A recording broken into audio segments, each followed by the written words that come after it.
10 helpful work tips and tricks when your boss repeatedly ticks you off. Welcome to Top Floor Motivation. The day-to-day responsibilities in the workplace can be rewarding and sometimes stressful. Certain factors can alleviate or add to workplace stress. One of those factors can be your boss. During these times, it may feel like your boss can negatively trigger or tick you off. Whether it's an employee with poor time management skills or someone who simply seems to have overbearing power and control over employees, there may always be bosses with whom you and your colleagues would rather not work with. If you've ever felt constant anxiety or excessive pressure while interacting with whom you believe to be a toxic or difficult boss, then we're here to give you some tips. Quitting a job isn't always the best option, and some people aren't interested in running their own business. So, let's share with you how to manage your concerns surrounding your boss Zilla. In this video, we'll help you with work tips and tricks when it comes to a boss who appears to be overbearing, toxic, rude, or difficult. Having a toxic and difficult boss can seem like a nightmare, but there are a few good ways you can tackle it and make sure you're not falling into the same trap. Let's get going with 10 helpful work tips and tricks when your boss repeatedly ticks you off. Number 1. Realize that bosses are only human. As absurd as it may sound, your boss is human just like you, and may be going through a rough patch in life. Before attempting to fix them or throw in the towel, do a little research to see if there's just cause for their behavior, or if their superiors may be putting a lot of negative pressure or unreasonable deadlines on them. Your boss may also have personal issues going on at home that are negatively affecting how they interact with you and other coworkers. If you sense that your boss may be going through a difficult time, then come up with a few great ideas that can help to make life easier for your boss and team. Show some empathy toward your boss, yet have respectful boundaries and standards when it comes to dealing with workplace stress, bullying, and conflict for the sake of your mental health and well-being. Number 2. Learn your boss's personality and work style.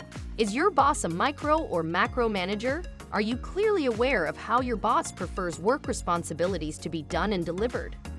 Does your boss offer leeway in your job performance, or must you perform exactly as expected? Does your boss seem more relaxed or on edge during certain times of the work shift? Observe your boss's behaviors, mood, and work style to learn how and why they operate the way they do in the workplace. This could include their communication style, interpersonal skills, expectations from their employees, priorities, and objectives. Once you learn your boss's communication and management style, adapt your communication skills and methods, work style, workflow, and other effective strategies you've learned accordingly. For example, if your boss prefers concise emails, keep your emails brief and to the point. Make an effort to align your goals and priorities with your boss's goals and objectives. Show them how your work performance contributes to their goals, objectives, and the overall success of the organization. Number 3. Learn good stress, time management, and coping skills.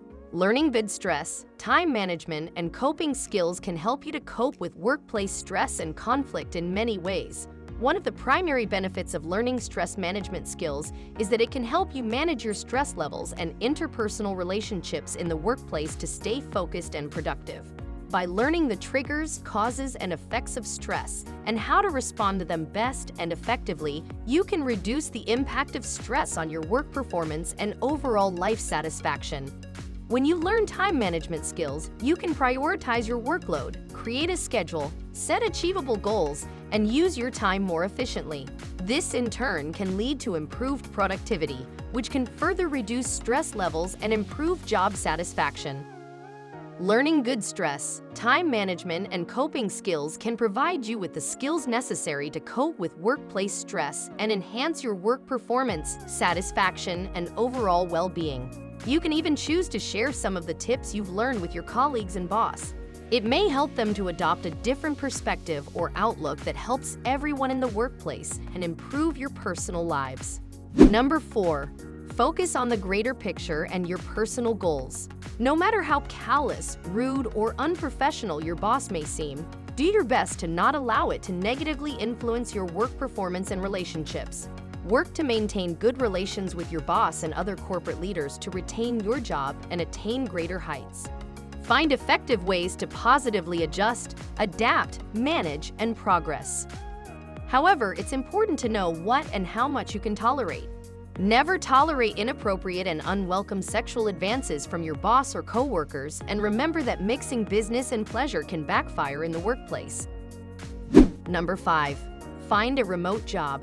If you don't think you can cope with the horrors of working with a boss who repeatedly ticks you off, then it may be best to quit, move forward, and find a remote job with a company that values the skills and talents employees bring to the table, honest feedback, great input, and fair and caring treatment. You don't need to sacrifice your peace and sanity. Number 6. Save enough money over a period and invest into self-employment. This tip is for people who would rather be their own boss than take a lot of discomfort, deal with constant office politics, and workplace bullying from a boss or others in the workplace. You can save up enough money and start your own business by setting aside a small percentage of your paycheck each pay period. Remember that self-employment also involves a lot of responsibilities and may require you to wear multiple hats to get it off the ground and running successfully to grow and expand. Self-employment is not for the faint of heart, but can be very rewarding. Number 7. Find a trusted liaison, mentor, or job coach.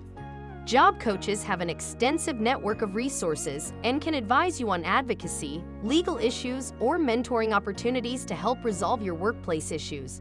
Your job coach, mentor, or liaison can also work with you to empower you to address your specific concerns, needs, goals, and support you in creating a plan for a successful outcome.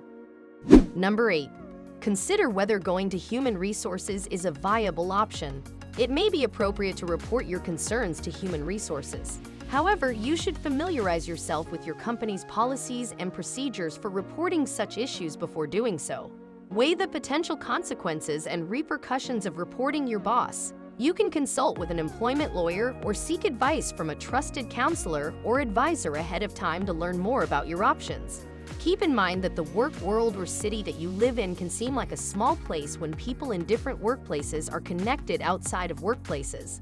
Although blacklisting is illegal in many states, it's possible that some people may misuse or abuse their connections against you to prevent you from being hired elsewhere if they feel that you've crossed or offended them by your efforts to report them. Number 9. Look at online company reviews of a future job. To avoid getting yourself another job that puts you under what seems like a control freak of a boss, you may want to do your research. Go online and offline to research your future potential workplace, browse online reviews, and get feedback from former employees as to why they left or quit a company you may be interested in getting hired with. If they say they left because of a certain authority figure or figures, then you may want to reconsider applying for that job. Number 10. Have a backup plan. Learning stress and coping skills can only do so much if your boss is not positively changing or seems to just be a horrible person. In this case, you may just want to draft and execute a backup plan.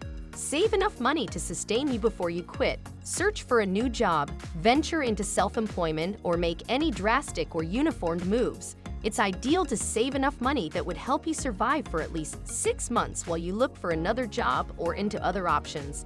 When this is done, you can quit and move on to better things with some security until you get things back on track. Surviving in a workplace culture where it seems like you have a boss who repeatedly ticks you off can be frustrating, challenging, stressful, and cause extreme anxiety if you're solely relying on that one job to pay your bills, provide for loved ones, and take care of other responsibilities. Remember that while you cannot control other people's behaviors or reactions, you can control what or how much you decide to tolerate and take steps to plan and create multiple options and opportunities to positively change your circumstances and life. If you found something in this video to be helpful, feel free to like, subscribe, hit the notification button, share, comment, or leave a thumbs up below. Thank you for watching, and we'll see you on the top floor.